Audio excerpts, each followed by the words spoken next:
एक बार राजा और मंत्री के बीच किसी बात को लेकर विवाद हो गया। मंत्री रूठ कर चले गए। 8-10 दिन बीते तो राजा का मन उदास हो गया। राजा ने तुरंत सेवकों को मंत्री को खोजने भेजा। आसपास का पूरा क्षेत्र छान लिया पर मंत्री का कहीं अता पता नहीं चला। अचानक राजा को एक तरकीब सूझी। उसने सभी गांवों में मुनादी कराई, राजा अपने राजकीय कुएं का विवाह रचा रहे हैं, इसलिए गांव के सभी मुखिया अपने अपने गांव के कुओं को लेकर राजधानी पहुंचे। जो आदमी इस आज्ञा का पालन नहीं करेगा उसे जुर्माने में 1000 स्वर्ण मुद्राएं देनी होंगी।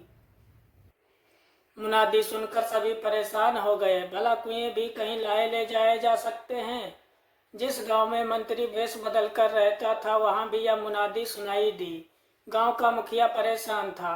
मंत्री साहब समझ गए कि उसे खोजने के लिए ही महाराज ने यह चाल चली है। मंत्री ने मुखिया को बुलाकर कहा, मुखिया जी आप चिंता न करें, आपने मुझे गांव में आश्रय दिया है, इसलिए आपके उपकार का बदला मैं चुकाऊंगा।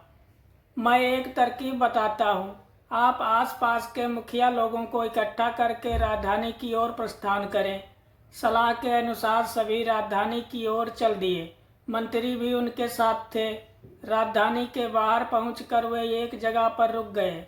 एक आदमी को मुखिया का संदेश देकर राज दरबार में भेजा। वह आदमी दरबार में पहुंचा और मंत्री की राय के अनुसार बोला, महाराज हमारे गांव के कुएं विवाह में शामिल होने के लिए राजधानी के बाहर डेरा डाले हैं। आप मेहरबानी करके राजकीय कुएं को उनकी अगवानी के लिए भेजें ताकि हमारे गांव के कुएं ससम्मान दरबार के सामने हाजिर हो सकें। राजा को उनकी बात समझते देर नहीं लगी कि ये मंत्री की तरकीब है।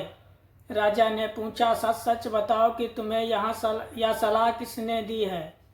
राजन, थोड़े दिन पहले हमारे गांव में एक परदेसी आकर रुका था, उसी ने हमें यह तरकीब बताई है।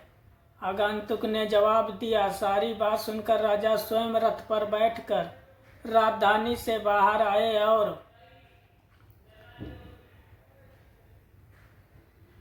ससम्मान मंत्री को दरबार में वापस लाए और गांव वालों को भी पुरस्कार देकर विदा किया।